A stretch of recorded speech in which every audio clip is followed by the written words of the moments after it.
All right, cool. So I guess we can start. We just have a couple announcements, and then I guess we're just going to start taking questions that you guys may have, and we can go from there. So, first announcement is some people have been asking about like how do I go about debugging this lab in terms of just how do I debug things if they're not working. We can go over that a little bit if you want. A lot of it's going to be very similar to RWB because it's going to be just kind of like editing the Perl. Mike, do you want to announce your Piazza stuff? Oh yeah, sure. So there are two recently pinned posts on Piazza by me.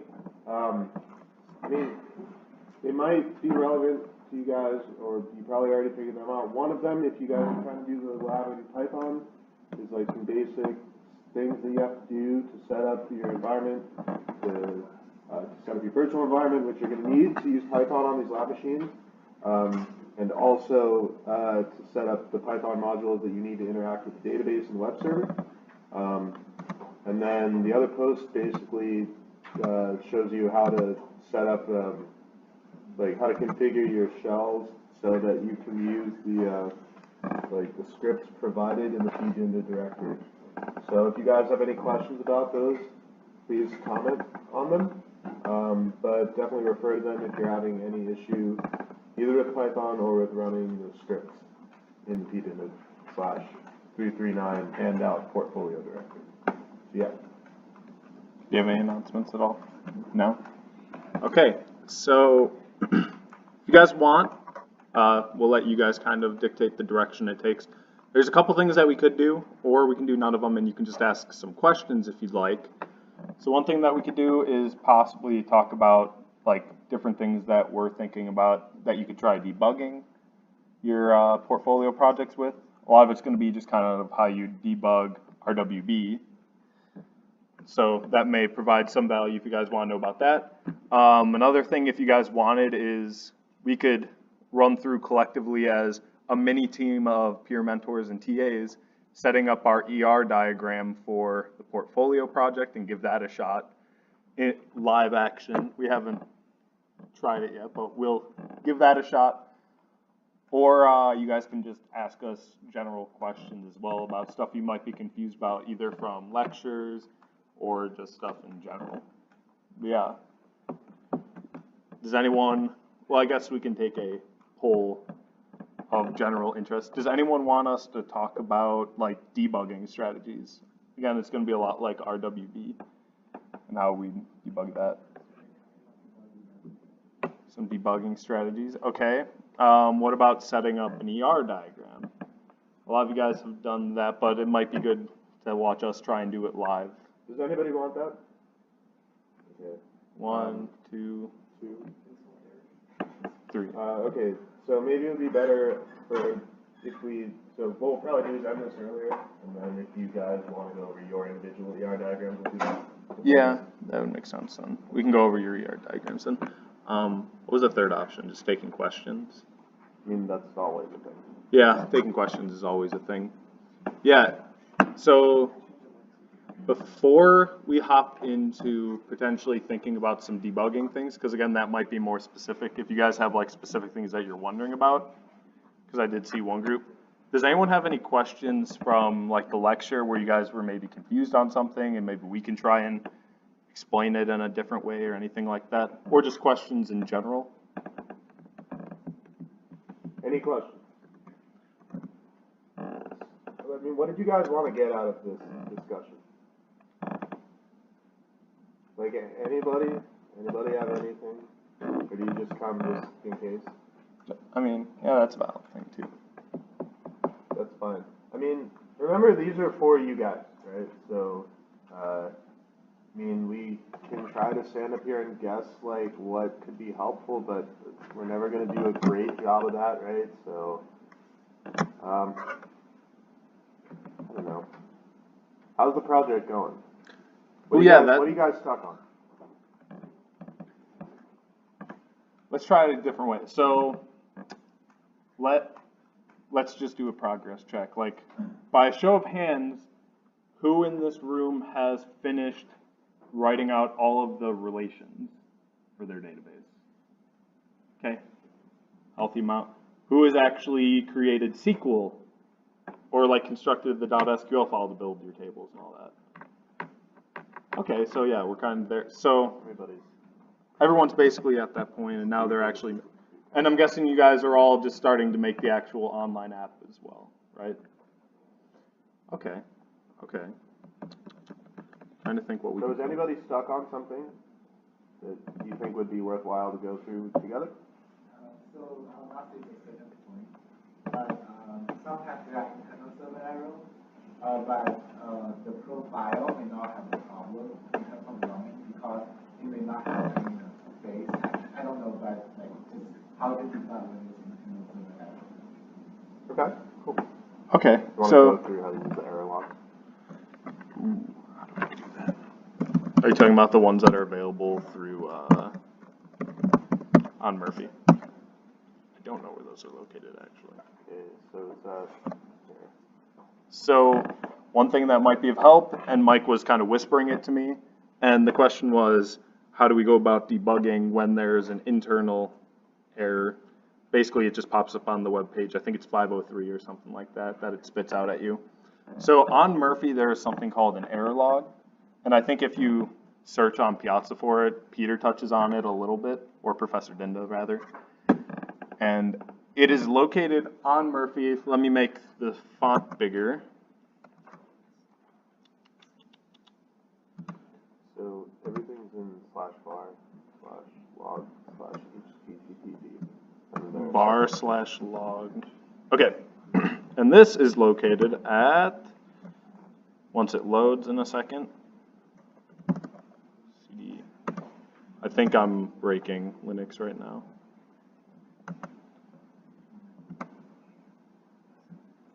Let's lower that to 24. All right, you said var/log. /var /var /log /log /httpd. No ls. You can see a bunch of different logs. Right? Yeah, so in here you can see a bunch of different log files, and they're all either zipped up or you can actually access the logs. And the extension here, it says 2019-0106. That'd be from January 6th. Yeah, do you want to explain it? So basically what, so what's going on here, right, is that, so if you look at this path, right, I mean, don't worry about the var and the log. HTTPD, anyone know what that stands for by any chance? Like, have you guys seen this in like Unix/Linux environments when there's a D at the end? So you guys know what HTTP is, right? Or at least you know like vaguely what it is. If you've taken networking, then you really know what it is. So have you guys seen this like D suffix before? No? Okay, that's fine. I guess operating systems is where you learn a lot of this stuff. So D in Unix and Linux, like all Unix-based stuff, usually stands for daemon, right? And that's D-A, I'll write D-A-E-M-O-N. And Mike will write on the board, but what that is it's essentially a process that's just kind of like running in the background. Or so what this does is it snoops, right? And it's like a barrier before you, like before anything goes through. Like it's a broadly applicable idea, but it says like whenever stuff is going on, this thing checks before it finishes. And so this thing keeps track of everything that goes on, and it's used by Unix and Linux to try to help like report things that might potentially be an issue, right? Or to try to monitor for bottlenecks and stuff like that. So this is the HTTP daemon. It's located at this path, and these are lots of logs that keep track of everything going on this server related to HTTP, right? And the most useful thing here is the error log. So this keeps track of all errors having to do with the HTTP server. Now this is really useful for debugging because you guys can't usually see the errors on the HTML side that are being generated by the Perl, right? You can see the JavaScript in the console, but on the HTTP side, it's tough, and like we kind of do like some print debugging and stuff like that. Use this error log. So check out what this looks like. So within a certain window, this records every error for every HTTP request from this server. So you kind of have to go through and find your stuff, right? It's all marked by a timestamp. So you have to go through and find what you think might make sense. But at the top of the file is the oldest, bottom of the file is most recent. So, right, if we look here, you can see that someone was trying to do something in their Perl file, and it looks like they were trying to, in this last one, they were trying to concatenate two strings, but one of the variables didn't have anything in the string, right? So like, this is like a classic example of a problem that's like really, really hard to find if you're not looking at the error log. But if you're looking at the error log, you can see exactly what was going wrong, right? So when you get these server errors, this should be the first thing that you do. Look at the error log, and you'll see what the syntax error or what the runtime error might be. So that'll be my first piece of advice. And then the other piece of advice that I might give you would be, let's see. Oh. That's the CS account. Oh, okay. So one little trick that you can do is so if I understood the question correctly, person who asked the question, if I understood the question correctly, like it was basically that you're getting an internal server error. When you run the Perl file, you're not seeing a syntax error.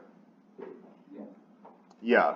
So, I mean, one thing is that if you're, so are you using the, are you like, is your strategy to try to repurpose the RWB Perl file and change it? Is that what you're doing? Like, yeah. So, yeah, so the way that works, right, it's not running all the actions when you run the Perl file at the command prompt. So what, like, one thing I might do then is, and I did this with one group, is just while debugging, just go to the top of the Perl script where that action variable gets set, and just set it to each action to try to see if, you know, like, so that when you run it, it runs that code block and maybe you can see a server error. So that would be the second thing I would try to do if you're having a hard time thumbing through that error log. But one command that might be helpful when looking through that error log, if we go back to, so is this tail command. Do you guys know tail? So tail is really simple. You say tail and then minus and then a number. So if we say 10 and then you give it a path to a file, so var log httpd error log, it just gives you the last 10 lines of that error log, right? So obviously useful here because the file is huge and the most recent errors are at the bottom. So, and you can toy with the number of things that you give it. So the tail command is useful here to sort of minimize what you need to look through. So those would be my first two suggestions for debugging. I think those are the most useful ones for debugging, like these Perl or Python generating HTML types of bugs. Any other questions? No problem. Yeah. Oh, sure. So I was looking at this now, this second to last one. It looks like someone is working on the project right now and had some other errors since we looked at it. I mean, it looks like, right, you're trying to, so whatever is in this variable right here, which is like, you know, the thing that was returned, right, looks like it's uninitialized. So I don't know exactly why that might be the case in your code, but it looks like you were trying to do some operation on it, like maybe concatenation or some string type of operation, but there's nothing in there, so it can't do anything. Yes. That line 442. Yeah. Oh, no problem. So if people don't have specific questions, I guess a good question would be like, are there certain types of bugs that you guys feel like you've been running into, or are there certain types of things that you feel like are really slowing down your development process, and maybe we can try to guide giving you good debugging strategies through that. So are there, like, does anybody have like an example of a bug that they were stuck on for a long time? Or like things that were frustrating? Yeah. When I was building my SQL tables, there were some like elusive errors that it was giving me. Like I didn't realize that you had to have quit : at the bottom of the file, so at first it just wasn't doing anything. And then like some of the things, I don't know if anyone else was trying to do this, but I was trying to do like a joint primary key. I don't think I could ever get the syntax for that right.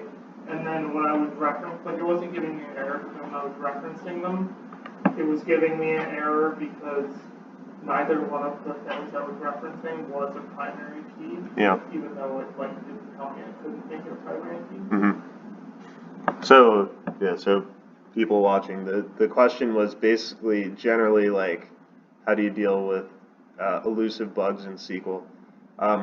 So one of the issues is this issue of trying to create a joint primary key. So I've never tried to do this. Has anyone here tried to do this before? Yeah. Do you know if that's possible? Like a joint primary key? Like a composite key. It might be a thing called foreign.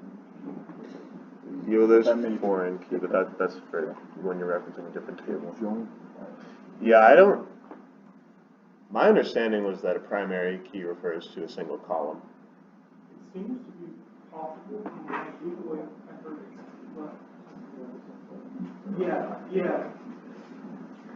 I did that and it still didn't recognize it when I was trying it. At least. Okay, so this might be something we might want to take offline. I mean, the SQL file.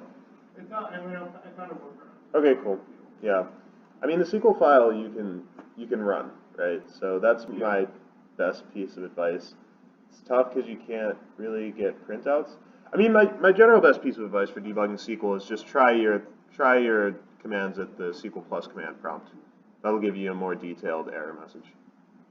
Yeah. Have any other good suggestions? Debugging wise? For SQL. Or SQL wise?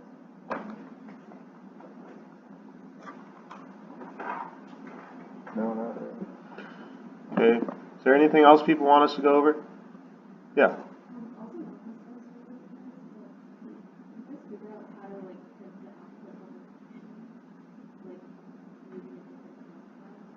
So right, so you guys are talking about like running Perl programs, not Perl functions, right? Okay, so the question is, how do we run these Perl programs and get the output back? Okay, so there are a couple things here. So there are a few options you have for running like system level commands, right? One of them is in Perl you can use this system thing. So something like this, right? The issue here for you is that it won't redirect standard out or standard error anywhere. It'll just return an error code if you have one. So this isn't very useful for you guys. The thing that's more useful is this backtick. So backtick is yeah. Most of you probably know this, but just in case, backtick is this little character that's like on the same key as your tilde, right? So this is what you use for running system commands, right? So if I did something like this, right, in Perl. Actually, hold on, we can do this. So another thing that might be useful for you guys for testing Perl commands is this thing. You can do Perl -e and then type any Perl in there and it'll run.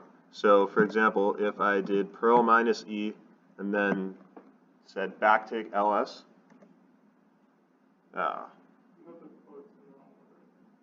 no, they're in the right order. Okay. I mean, I don't think it crashes. Is there any? Oh no, there should be some. Hold on one sec.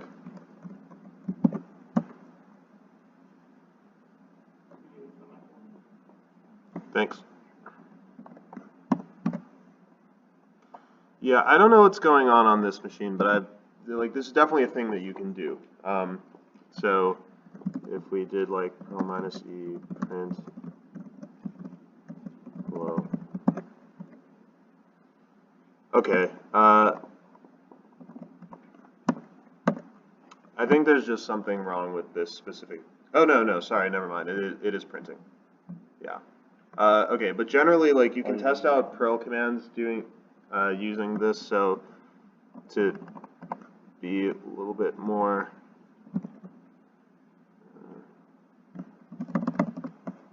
So that you guys can actually see.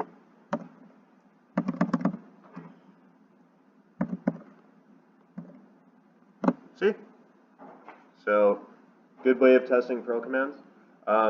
So, using this backtick syntax, right, we can also, the advantage here is that it returns, it redirects whatever would have gone to standard out. You can redirect that into a variable. So if we were going to say my output equals like pwd, right, then the result of pwd, like it'll open a process, like a bash process, it'll run pwd, and then take whatever it sent to standard out and put it in output, right? So one issue though with that people have run into is that when you try to use this on when you try to use this type of syntax for using the scripts provided by the pdinda directory, people run into issues and they don't have any output. So have people run into this at all? I mean, I know definitely several groups in office hours have run into this. So the issue that we found is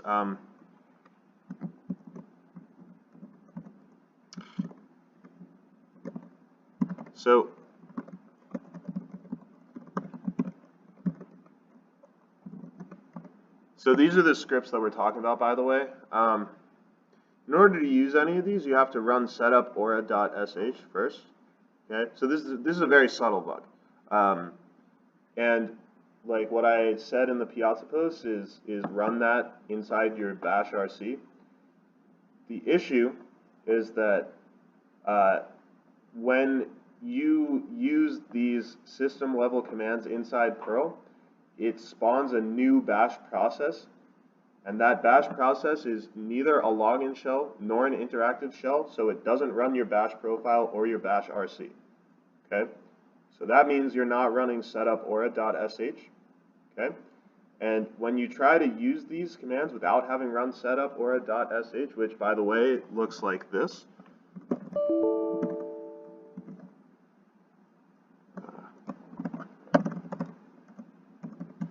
Right, so it's setting up your credentials. So if it doesn't have your credentials, it can't query the database, right? And so you just get these errors that these environment variables weren't set. Okay, so there are a few potential workarounds to this. One thing that you could do is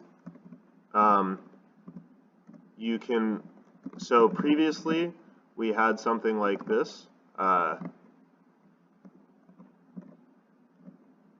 Okay, and let's imagine that pwd is an invocation of one of those scripts, right? So one thing that you can do, so the opening of the backtick starts a new bash process. So one potential workaround, right, is we can just say source setup or whatever path to your setup aura.sh and then run pwd. Okay, so that's fine. Could get a little bit tedious. The other thing that you can generally do is, I think there's an example of this somewhere in here.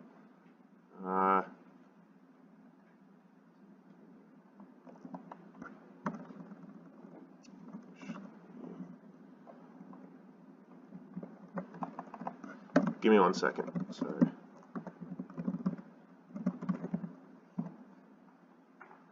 Okay, perfect. Oh, Okay, so one other potential issue is that this stock data access.pm has to be in the same directory as the scripts that you're running. Okay, so make sure that's true. The other thing that you can do is this. So and so I'll post all this on Piazza, by the way, but this one plot stock script was designed to be called like from inside the Perl, just like the way that I've been showing you. And inside of Perl, this begin thing starts a new process for you and captures all, it's like a closure. It captures all of this stuff, right? So if you make a block wrapped in begin like this, right, and you set these environment variables, then those will persist. So you can also modify these scripts to look more like this. And I'll post on Piazza reminding you, but this is, believe this is, yeah, this is plotstock.pl. Okay? So those are the two potential things. And then I also just wanted to mention, if you're getting weird errors like this, look in the error log, because the error log should tell you what's going wrong. And in this case, if your environment variables weren't set, so might be the case here. Let's see what happens if we try to run Markov symbol APL 16.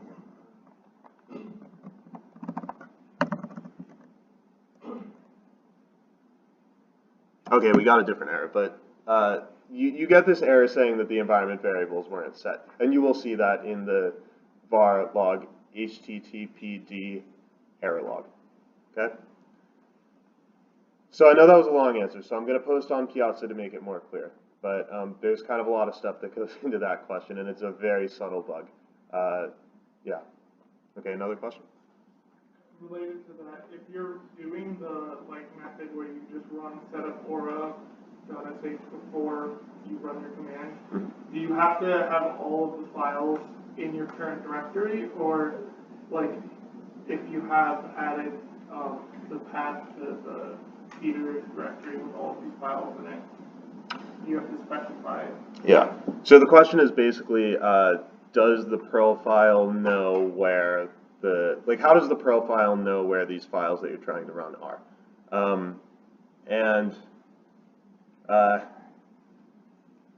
My honest answer is I don't know. The Perl file probably doesn't run your bash RC, so it probably doesn't know what your path is. That's why on Piazza I suggested that you just pull all those files into your portfolio directory or whatever directory that you're running your script that generates your HTML from. That's really the easiest thing to do. Otherwise, what you could do is make a script that runs setup aura.sh and sets your path, and then run that, instead of saying source setup aura.sh, you just source that script. So lots of options, but I definitely think the easiest thing to do is copy all the files over, and that's exactly what I explained in the Piazza post. So it should be the first pinned Piazza post. If you go take a look at that, I give you exact commands that you can run. Yeah. Okay. Any more questions? Yeah. Say you generate a graph or a stock history and stock future. Yeah. Is that something that's done in the HTML that the Perl calls, or is it something you do on Perl, or the data stuff and then you send it to